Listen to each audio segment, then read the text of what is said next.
Kagaya nga nung sinasabi namin sa inyo, lahat yan nasa table, pero i-consider pa lahat. Anyway, hindi pa naman ibig sabihin porque hindi namin sinalang, ay ibig sabihin wala na. Dahil yung defense, pwede rin naman nilang gamit. Total, common witness naman namin sila chika eh. So, kung pwede rin yung defense, isa lang siya. So, at that time, by that time, so we will have the opportunity to cross-examine naman sa chika. Ano po dating sa inyo nung statement naman niya na willing naman daw siya? Yung nakakatakot hindi mo alam kung ano yung nasa isip nila di ba? At the end of the day, hostile pa rin siya. Nasa kabila pa rin siya. Hindi ba yung nakakatakot? So, hindi mo alam kung ano yung, kung magsasabi ba talaga ng totoo o hindi.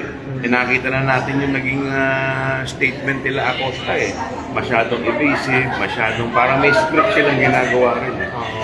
So kahit na sinabi ni Acosta na sa kanya naman binigay ang confidential funds, hindi pa rin yung nakikita na dapat itatawag na talaga siya. Kasi assuming, tinawag natin siya, anong ba naman napatutunayan niya?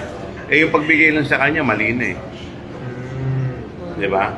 Doon pa lang, tapos na, wala ka ng unang-una, hindi naman siya authorized disbursing officer. Doon pa lang, may may pagkakamali na eh. So, tapos yung mga statement ng COA, sinabi na ng COA na walang mga ebidensya.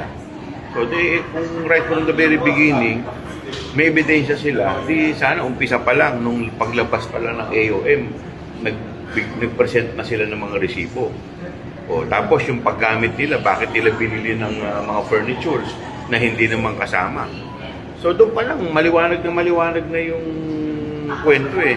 So, kung isasama siya, baka mamaya makagulo lang siya ng kwento.